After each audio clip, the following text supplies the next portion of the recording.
many other positions he has held.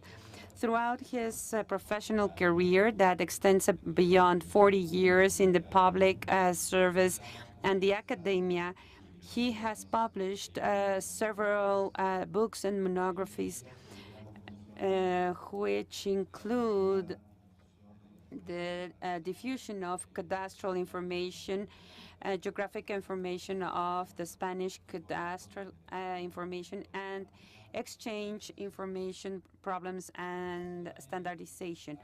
He has also published in specialized magazines such as Intel and Austelsi. He has also participated in events related to geography, such as the seminar of the International Menendez Pelayo University, the 15th Congress of LATIC, and the General Assembly of the Eurogeographics in Romania are a token of his work. Currently, he is the director of the International Center of Geographic Information of the Geography Center in Spain.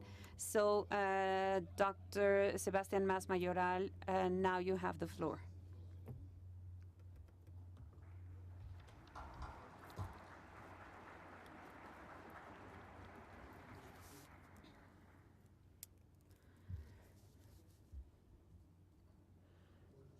Good morning, and thank you very much for the introduction. Before starting my lecture, I would like to thank INEGI and the UN for inviting me to participate in this conference, because of course we now have the opportunity to tell the world what we're doing in Europe and specifically in Spain. But also, and as a preamble to what we're going to do, I would like to apologize because I'm not going to have a keynote speech. Keynotes, what we have heard in these previous days. I am just going to describe and tell you the story of the initiative and the creation of the directive Inspire in Europe, and set the pace of how this affects the different member states, specifically the case of Spain. So therefore, this is going to be an extensive description within the time that I've been given, but I do not consider it at all a keynote speech. It's a good example, only a good example, and this I can assure.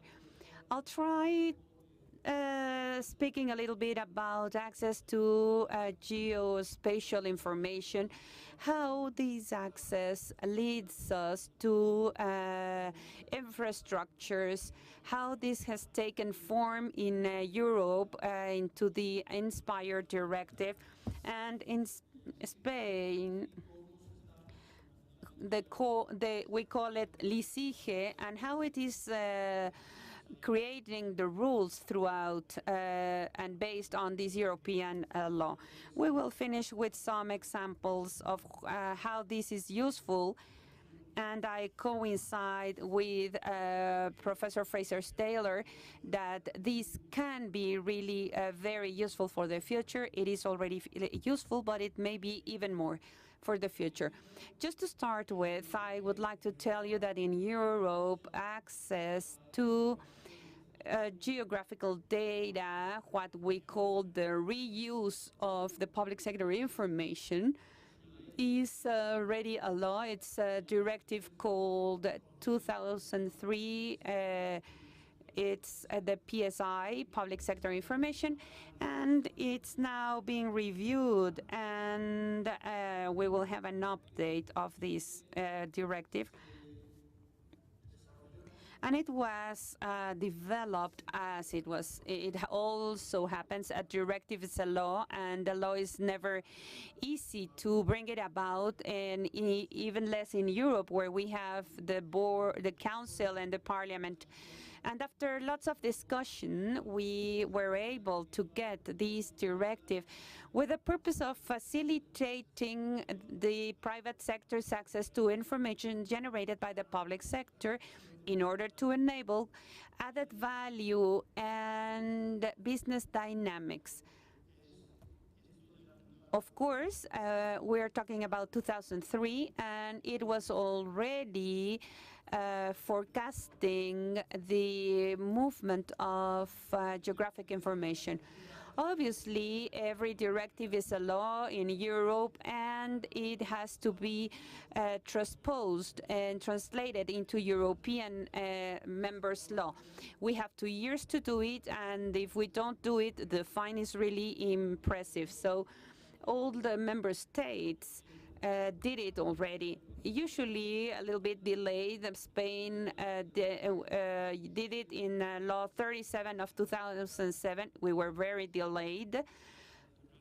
Traditionally, we are a little bit delayed, let's say, but that law has created a series of actions, both in general in the public administration, like the Royal Decree in 1945, or specifically in the administrations in our National Geographic Institute.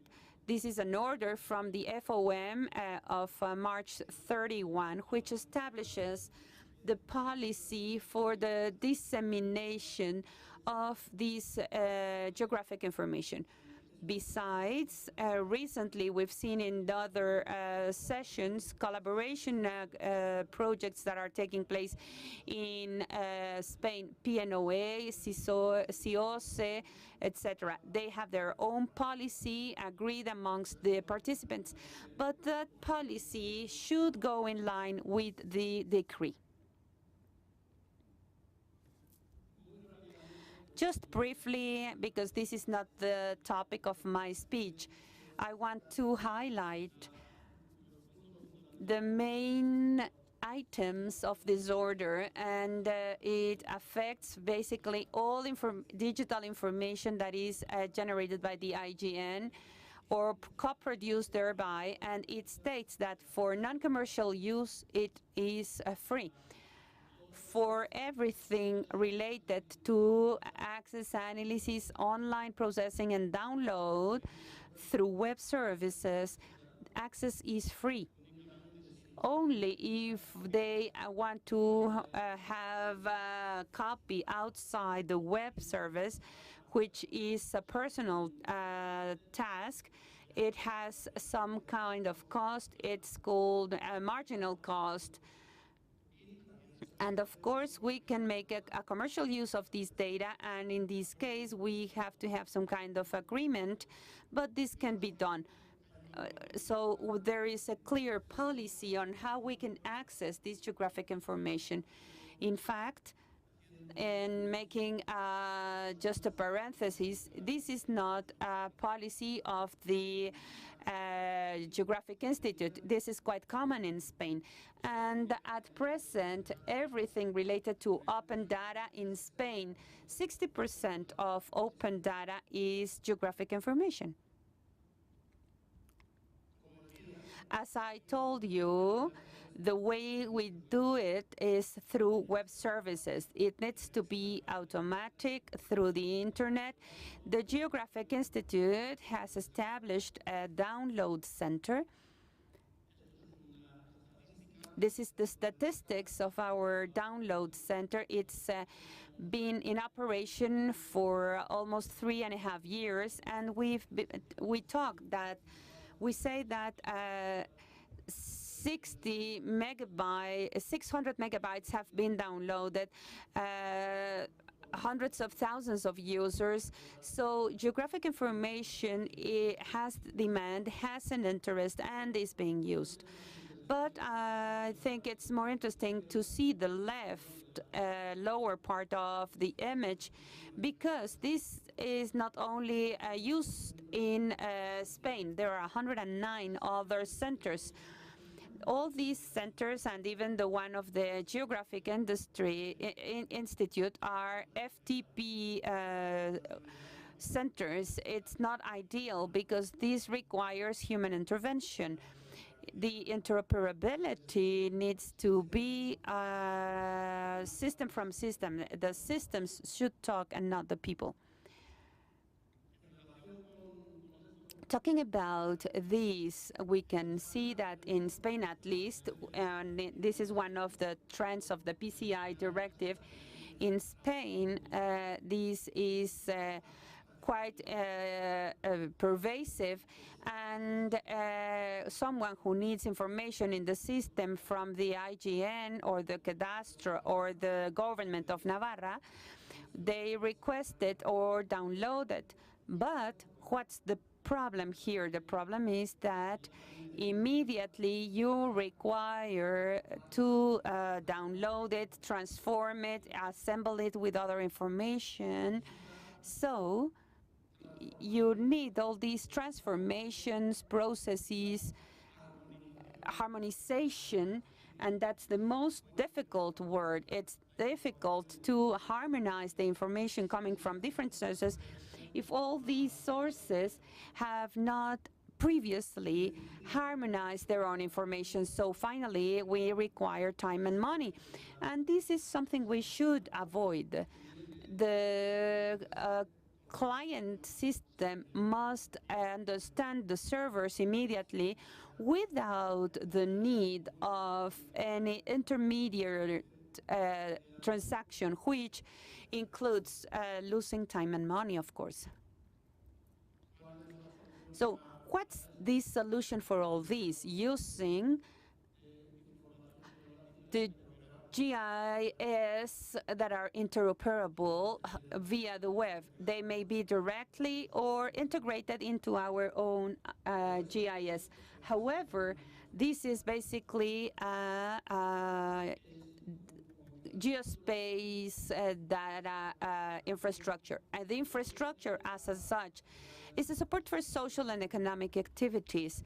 The major example is a road system. It has no purpose per se. The purpose is to facilitate movement and transfers, and that creates potential business. What we need to prepare is a data structure which facilitates business around geographic information, but data infrastructure obviously includes data and descriptions. If we have access to data but without describing them, we don't know who is accountable, the quality, the frequency of updates. Those data are not valid because we can have access to data to our neighbor institution, but do we know the information that we get from Chile or Finland? We don't even understand the language, so we need to get some metadata.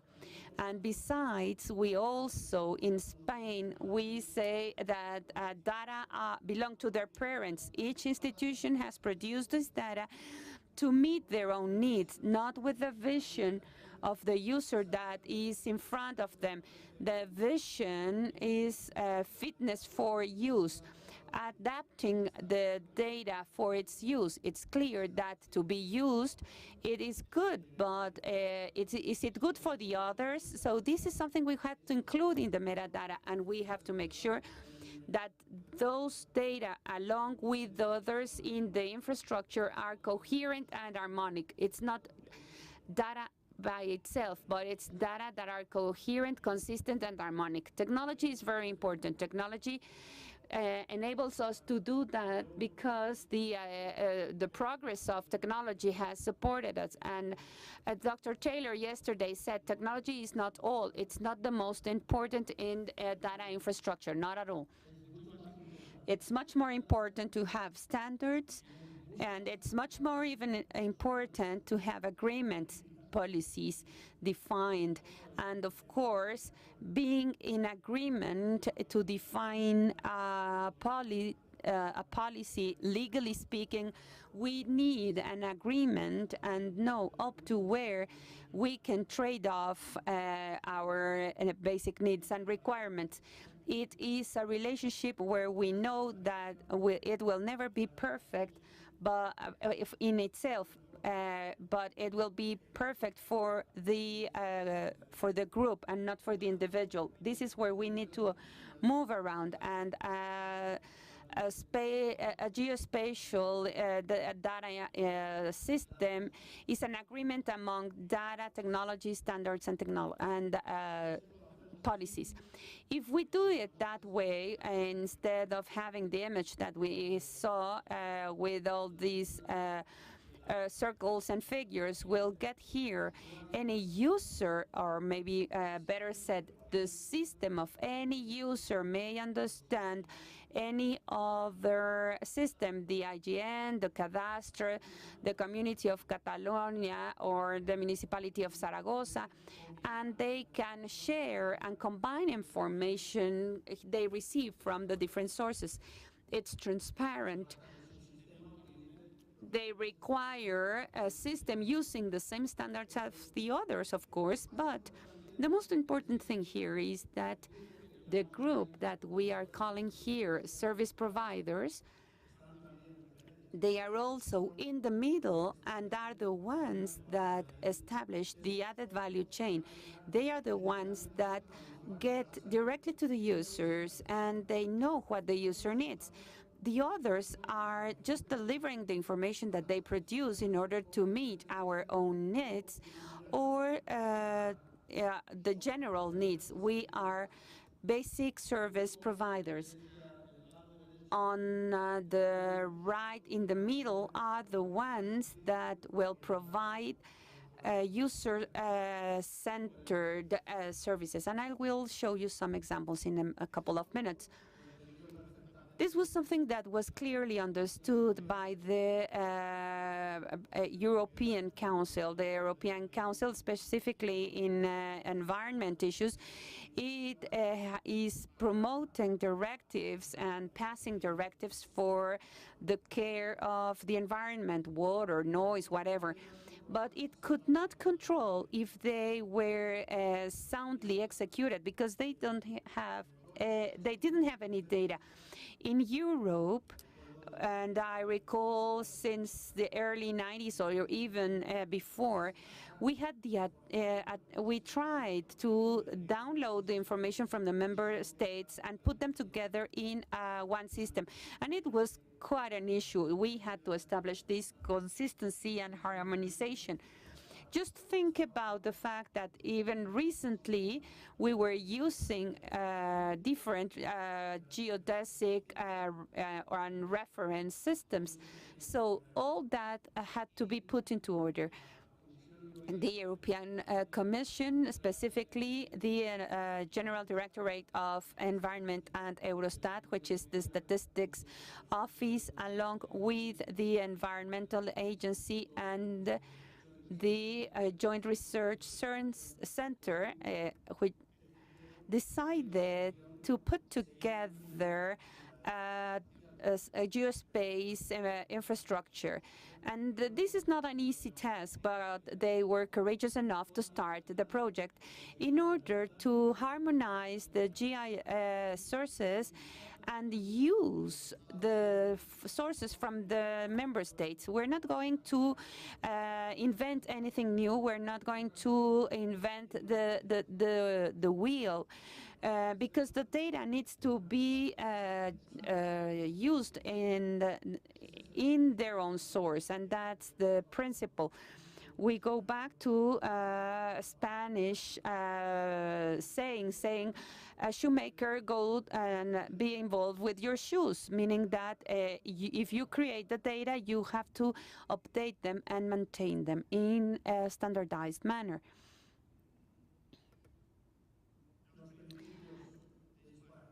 Which are the INSPIRE principles? Since 2001, the first meetings that we had for INSPIRE, this was our faith document that we had to follow, let's say. First of all, As I said a little bit, do what you know what to do. Information needs to be stored, made available, and maintained at the most appropriate level, at the origin, let's say, in where we have the responsibility and the competence to maintain it. But it should be possible to combine all these spatial data from the different sources across the community. It should, and this is quite a challenge, and we hopefully will attain it. In Spain, we have done it, that the spatial data is collected once by one of a public authority and shared amongst all the authorities. I mean, this is like a religious principle, but it's very difficult to meet it as we don't meet many of our religious principles, but we have to believe on them. And in Spain, we have done that. It should be accessible under non-restrictive conditions, and this is also still a challenge. There is still a trend to limit the information, to put certain difficult conditions to have access to it. No, if we want to have this GIS infrastructure, be convinced that we have to open it in bold letters, to go the closest as possible to open data. And it should be easy to discover such spatial information and evaluate its availability and adequacy. Of course, metadata. The commitment of the European Union was quite a strong commitment in 2002. Inspire started in 2001, and in 2002 there was a memorandum of understanding among the DG of Environment, the commissioners from the environment, the economy of Eurostat, and research, and which is the joint research center. So they said we will go for it and we will get a directive. The story, and in this case, it goes little by little, but with sound steps. Every process implies organization, regulatory matters, and a very formal process takes time. We should not despair and get nervous. If we talk also about UNGGIM, it's going to take time, and we need to be constant, and we will achieve our goal. It started, as you can see, in September 2001. We had, and I say we because I was already part as Carlos Guerrero. I've been involved for a long time now. And since the beginning, I've been in the Inspire process. The first meeting was held in Brussels, September 2001, just to decide if we were going for this initiative, and it was a unanimous agreement. I think that we were very young and unconscious, and we decided to go for it. But the result, at the end of the day, we do have good results, as you see. In 2004, it is a proposal of directive. Until 2004, it was just an initiative. It was a theoretical discussion of how it should be, what is the technology that we have, what are the standards we're going to be based on. And in 2004, it became a directive. The process from a directive and a law, and for all of you to know, both nationally and internationally, the process takes time. At a European level, even though it was a very technical law with no problem at all, it took it 3 years, from July 2004 until April 2007, to be ready for approval. So by 2007 it was approved, and then it was published on May 2007, and then it was enforced. That means that we have had 2 years as of 2007 in order to take it to our national legislature. And if the one who does not that, he's going to have to live with that and see the consequences. And so the directive is very simple. These are the different chapters and the annexes that we will be mentioning later on. As we can see, there is no political theory at all. It only talks about interoperability, metadata, network services, data sharing, and data sharing particularly with the European Commission, who was very much interested in having information from member states. So it was a very simple directive, and even though it took some time. Now, what are the conditions of the directive? Well, it affects everything that has to do with digital geographic data sets. It does not talk about geographical documents. No, it talks about everything that has to do with geographic data sets that is already existing. That does not mean that we have to create anything new. And so this is something that was pretty tricky by the directive, because when we were talking about it, and we said, if this is an imposition for me to create information to be used by the European Commission, then you're going to have to pay for that. And the Commission said there's no money available for anybody or for anything. This is only directly based on your own resources. And so it is based on what is already existing.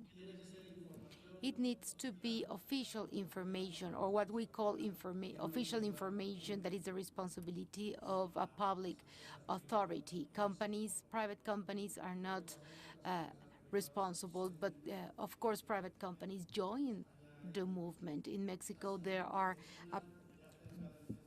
pretty much 100 companies that are very much integrated to this movement.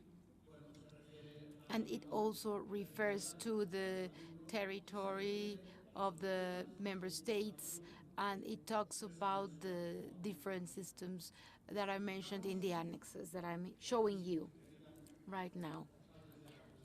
And those of the Commission has not been bold enough in order to deal with transportation, with agriculture and sanitation. It has mainly focused on the environmental issues. And the environment, in order to manage the environment, we still need all this information that is found in Annex 1 and 2 that has to do with geospatial reference data that we all very well know. And that is the same information for the environment, for transportation and agriculture. And it is pretty much always in the hands of the geographic institutes and some other institutions, as well as centers in charge of the delimitation of land and so forth, all these authorities of each and every country. Besides, in the thematic area, we have all these data that is not all the information that has to do with the environment, but what has to do with the environmental directives that were in force at the time. In Spain, I should say that when we applied this directive, we have taken a step forward, and we have included more geographic information. Now, what are the obligations? First, to harmonize data sets. And these might seem very simple, but you very well know that it is hard to do. Number two, create metadata of data and services that give access to such data. And then mandatory establishment of these different sets of services, location based on metadata, visualization, and that has, or view, that needs to be for free. Nobody can charge you to view a map or a photograph. Now, download, transformation in terms of spatial aspects of the coordinates in order to take that to the European Unified System, as well as the modeling of data of our own model. Of course, it does not mean change your model, but set rather the mapping of your model to the European model. And it also takes us to report about metadata and services and other things. Now, the implementing rules. It is very good to have rules, but if then it is not implemented and developed, it's no good. So how did we do this? Well, it is based on what we call implementation rules. In Spain, we call it execution rules, normas de ejecución, that is the implementation of what the directive says.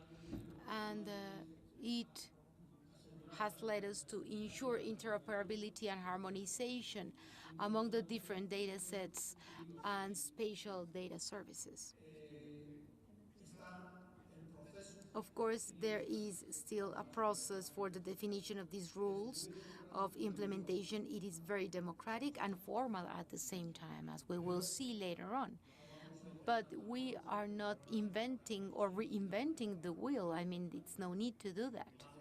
We're going to be working on what is already there, the standards, all the norms, everything that has to do with the differences between norm and standard, and everything that has to do with the ISO 19100 and the CEN and the European Committee for ISO. I have to say that what ISO approves, it is approved by the European Commission of Standardization, and then it becomes a Spanish standard, a UNE standard. And from the standpoint of interoperability, everything that is currently being developed by the consortium, it is to say that the development based on norms and standards, it is based on ISO and Open Geospatial Consortium, OGC. There is also another standard here and there available. And we also have terms that we have to observe, and these terms are rather complicated to meet. We have to implement the standards and the execution rules in these dates, and in some cases we can very clearly say that we are running late. Anyway, we will be there sooner or later. Now, how is the whole development of standards managed? Well, basically, based upon this type of structure, there is an inspired team made up by personnel from the DG, from Eurostat, now substituted by personnel from the European Environmental Commission and the GRC.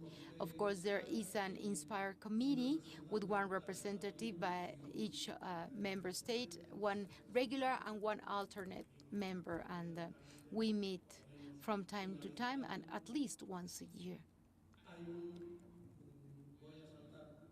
There is a recently created group that is called Maintenance and Implementation, MIG, and that is to implement the rules of implementation. The European Commission has detected that the implementation of these implementation rules is no easy task, and I can certainly endorse that. And so the thing is to try to keep those rules and try to help each other in order to set a collaborative system so that those who are ahead on the process can help the ones who are running late. And so that's the idea of the MIG. However, if there is a need to change the rules, then if it has to do with regulations, then the Inspire committee needs to approve or disapprove regulatory applications, and then the MIG has to do with more technical aspects. Basically, the development of these rules has been based on two main figures. These are the legally mandated organizations, the LMOs, that are mandated for the creation of infrastructure are member state level, and of course the Spatial Data Interest Communities, or SDICs. Now I will talk about who are they. At a level of member states, of course, the directive mandates the Constitution to create points of contact at a national level. Of course, we have the Higher Geographic Council, that is what we have in Spain, and it is in charge of coordinating all the institutions that have to do with geographic information affected by INSPIRE at a national level, and then take it to the INSPIRE team. This is pretty much the definition of the group, of the interest community, or SDIC, and it is pretty much summarized by saying that it has to do with all the communities or bundles of experts or people who have thematic interest or territorial interest on the better use of this information, geographic information, geospatial information. Now, as communities, of course, everybody who works in the weather or meteorological agencies or hydrographic agencies, or some pan-European organizations like the Eurogeographic or Eurogeosurvey. These are all these organizations that gather geographic aspects or data at a European level, and also associations like the EUROGI, or associations of geographic information, and also the CIOSE project, and everything that has to do with a community of interests that have to do with the process to define or to create the rules. Obviously,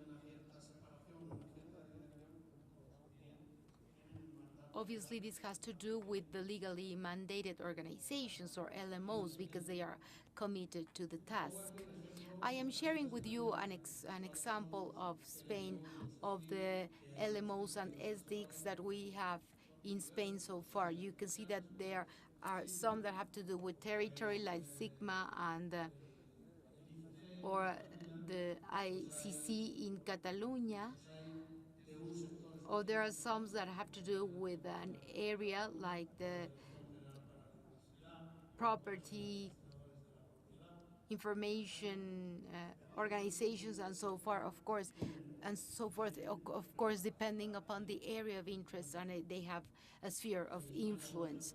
In Spain, we have taken part in the definition, and there were smaller groups of experts made up based on proposals. The SMOs and the LMOs and the SDICs could contribute with experts to work in these implementation rules, and they were able to contribute with best practices and examples on how the implementation rules would affect.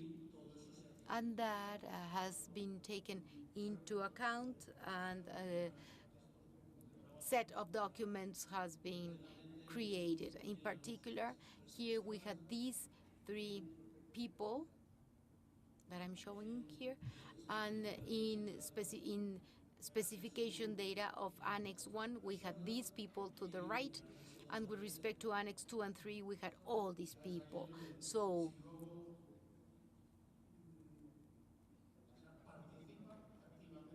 we take active part, and we should do that, because otherwise we will not be able to complain. This is, we have to take part in the process, and that is very, very important. Now, what are the execution or implementation rules? Well, with respect to metadata, of course, it has to do on the way to construct this metadata, and you might say there are 19115 and 19100 series, and so forth. No, this does not oppose, and so the previous idea. So there is a regulatory aspect, and of course a practical application. And this practical application has to do with guidelines, with directives that then are applied to the way metadata are prepared based on ISO 19115 and DUPCO, of course.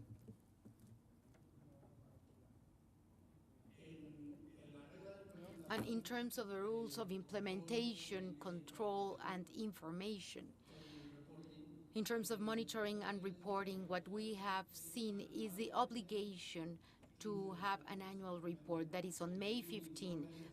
On May 15, we have to report a set of indicators to the European Commission in order to report the implementation of data sets and so forth in Spain. And then as of January, we start gathering information and running around trying to gather metadata and trying to validate all this information to see whether it is a service or not, or whether they are competent or not to gather this type of data. Now the report is prepared every 3 years, and it tells us how the process is going.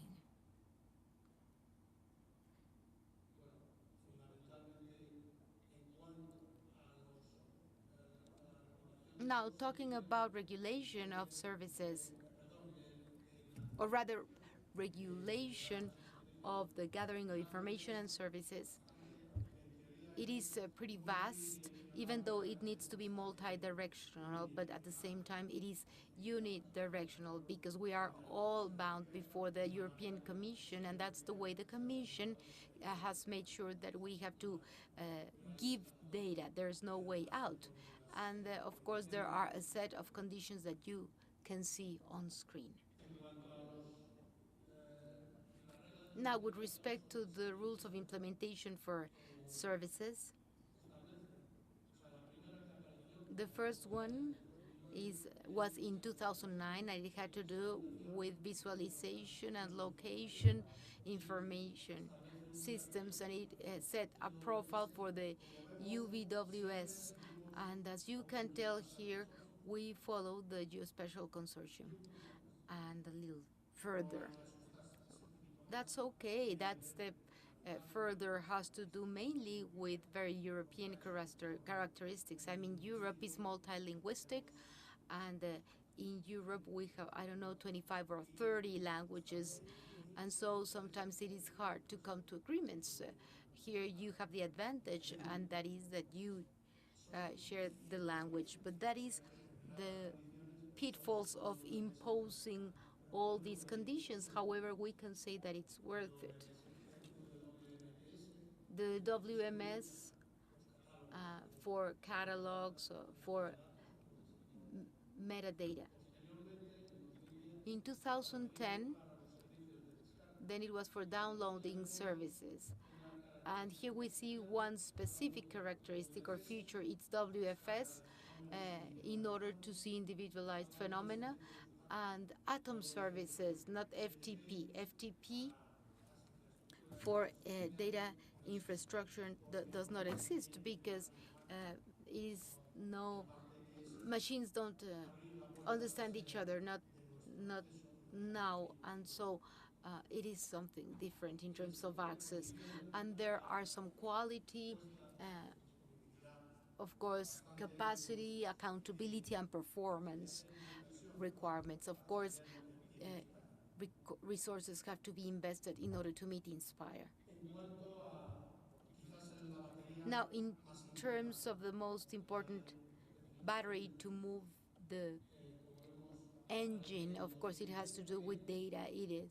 Here you can see in 2010 with some terms in order to adapt, and well, they seem rather fair to me. They are not being met, however, but we are working on such deadlines, and the main idea is to see if there are two ways to see the same territory. Of course, we should see that jointly, should be able to see jointly. And now this situation that is very common in Europe, we have these barriers along the border lines, and Traditionally, we used to develop geographic information up to the border, and then there was the nothing. That was the old concept of the world. Obviously, that is not so, and we have to provide it with necessary continuity, and that continuity, of course, is key to Europe. Or sometimes in a country, we might have a transportation network that is very, very good, and the next country does not have access to the transportation network. And these are the things that the interoperability standard is trying to prevent. Now, in terms of structure of the interoperability implementation rules, this has, of course, a legal structure that is shared by all of them. They are based on ISO and OGC, and they prepare the construction of the European and national SDI. I would take it a step forward. They is the construction of the future geographic information at a European level and then at a worldwide level. I mean, we don't see geographic information as we used to do 5 years ago. We don't have to go further in time, just 5 years ago. In Europe, we now see geographic information not as a topographic map, but rather as a layer of hydrological information or transportation network information, or perhaps of some other geographic idea. This can give rise to a certain map, but they are all alive, and users don't really care about the map. They do want to have the information found in the map in order to meet their particular needs.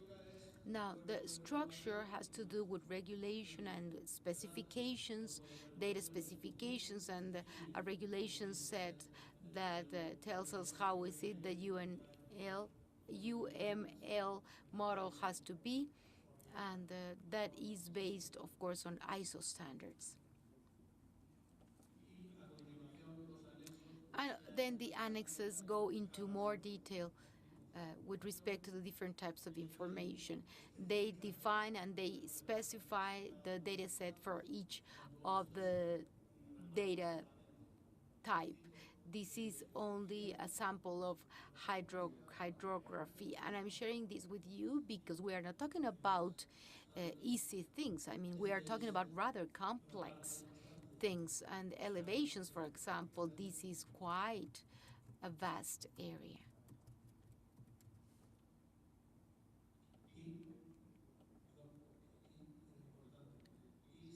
And we can also tell the interrelations among different models. Elevations, for example, is also affecting some other geographic information, as you can very well see. At the Spain level, of course, we had to work on the transposition of the directive, and so we issued a law on 2010. Even though we were running late, we were running a year late, and some countries have taken longer. We did not incur in any penalties, just barely, and some others have had to incur in such penalties. But anyways, in Spain, there was a need to do that because we had 3 levels of administration. We have the state administration, the national government, of course, the autonomous or regional governments, and the local administrations. These are the municipalities or the groups of municipalities and so forth. And so each one of them has the possibility of generating geographic data and even set its own set of rules, unless there is a basic law that is imposed to all of them.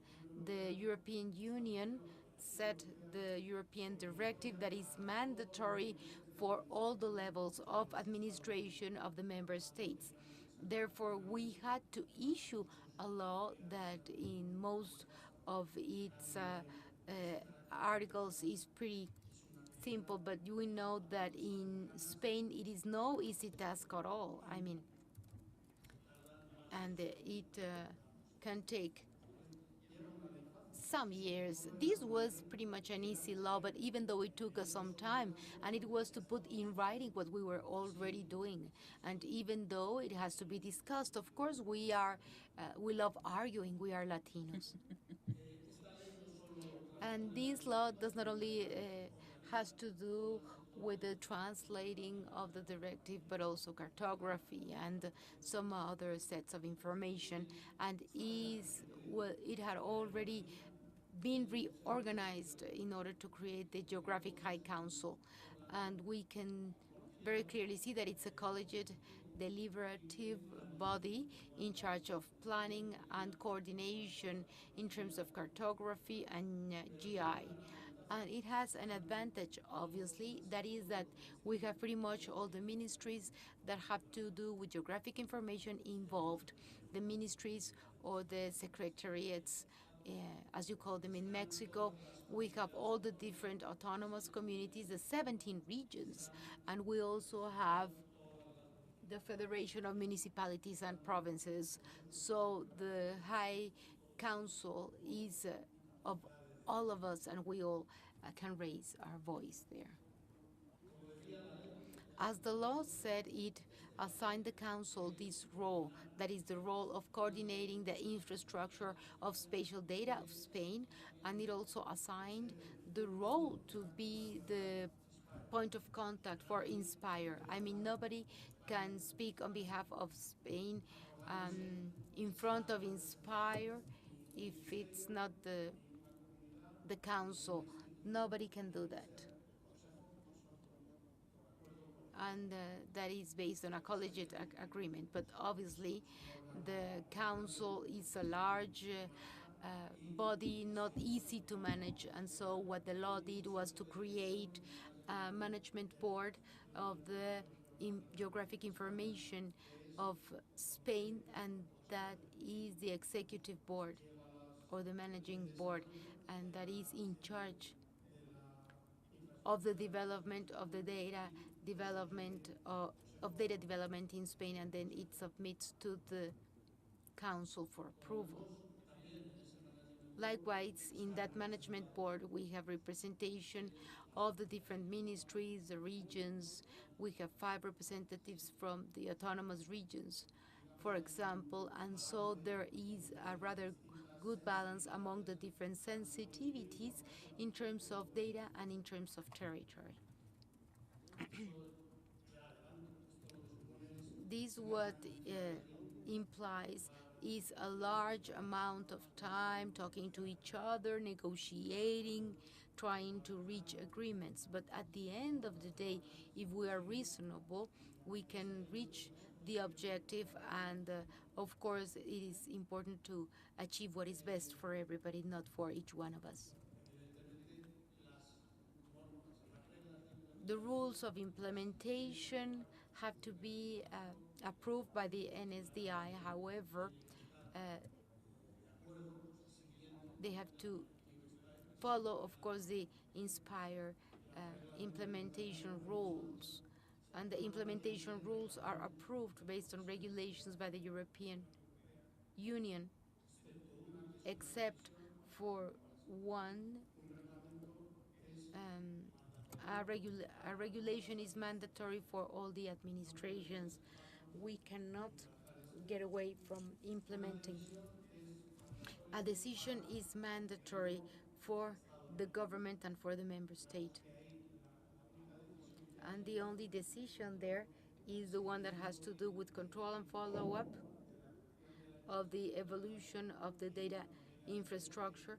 And this tells us, of course, that the government of Spain has to inform, and if an autonomous region or a municipality does not want to share information, we need to find a way on how to meet our ultimate responsibility.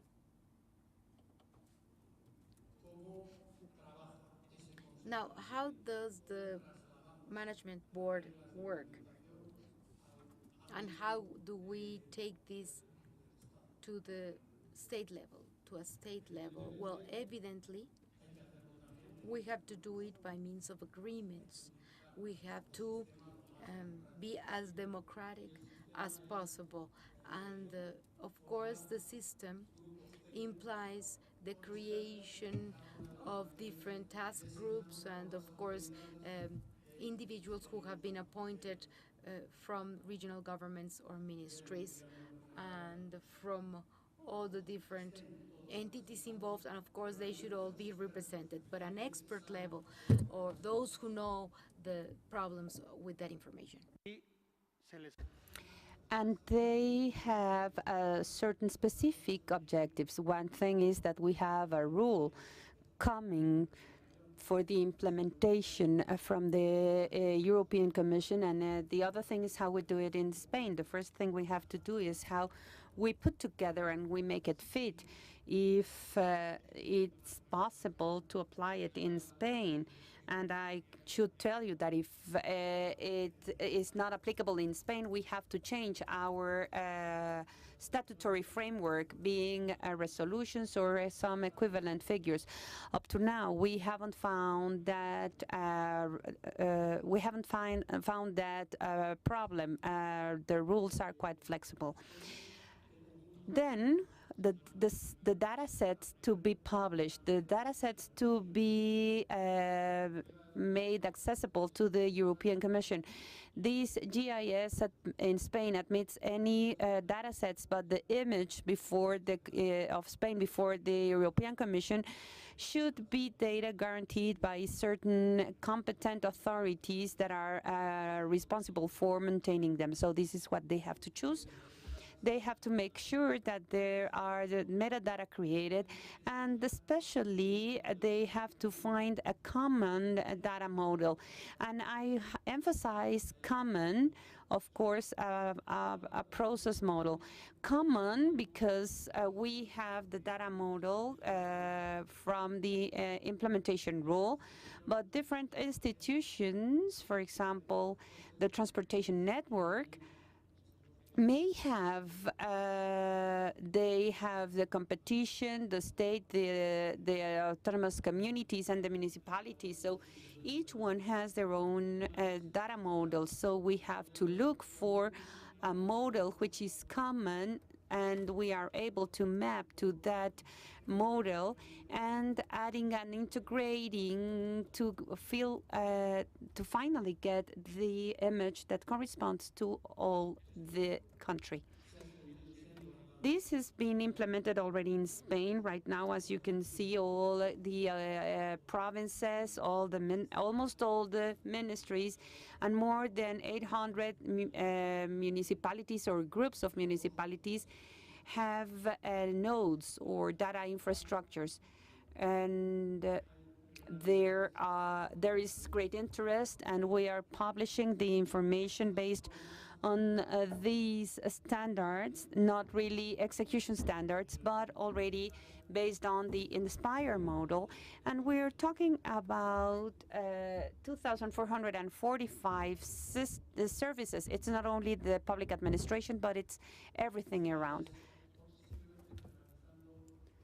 This is just analyzing the visualization services. It's an exponential curve, as you can see. And we're going to see some use examples. Why? Why this? This is so simple, and it seems like a theoretical game, and it's just a coordination exercise. But no, this has practical use. The Ministry of Industry in Spain has established an application via the internet with this infrastructure technology, where it provides the price of fuel in all the gas stations in Spain, with a daily update in order to define our way. We can define where we're going to get fuel or where we get the cheapest energy. So it has these green points, and behind we have the database related to price. Who puts these photograph up? Well, the National Geographic Institute. But if we zoom it, we could go even on the right when we see the different layers. We could even see the detail of the buildings because the cadastre is bringing it. The user doesn't know who provides the service, but it's a joint effort. So this has millions of access. There are days that we even have our servers blocked. Why? Because, for example, Mondays, it's where prices are changed in the gas stations, and everybody wants to know where you should refuel your car in the cheapest way. This is a private user that manages real estate. So everything related to this industry and uses as the basis to identify where they are located the information and the services provided by the IGN, the cadastre, or even Google Earth, Google Maps, and they put them together continuously. The user doesn't really know. Well, yes, they know that the Google Zoom is bringing but it's not only this Google service, it's all the administration behind. In this case, we have a specific application, a private company, to define open air or outdoors activities. This is information services for the user, and the system communicates or uses as part of this GIS the web services. GIS services provided by the government. In this case, we have the GIS GV, and we have multiple services behind that can provide data into these services. This is really an example of machine-machine or system-system communication. This is how it should be. If I have to go into the map and decide, I am losing time. It's the system that decides with the parameters that I introduce. Just for the conclusion, let me tell you that INSPIRE is a regulatory framework. Therefore, it is mandatory to the member states. It gives access to authoritative information in an interoperable manner, and implies that we have to harmonize and integrate the information. And besides, we need even to change the concept of geographic information, change our production systems, and this is like a wave. It's going to be a tsunami to geographic information. It's not just an invention or just the invention of INSPIRE. It's that the demand of our users are in that line. And in fact, when we state it in a legal framework, it could be a strong recommendation from UN, for example, guarantees continuity. There is no way back. We have to do it, and once done, there is no way to change it. We can do it, yes, if this is not against INSPIRE. Thank you very much.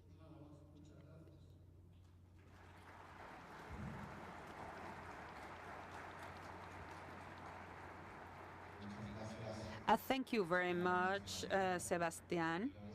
And for time reasons, we went a little bit beyond the time. So I think that it's better that maybe you can approach Dr. Mas if you have any question. Without any doubt, what you have shown us is a very good example. These are good practices that Mexico specifically is addressing to rebuild our national information, and specifically the geographic and environmental subsystems. So I am pleased to give you a token of our appreciation for participating, and a big hand to our guest. Thank you.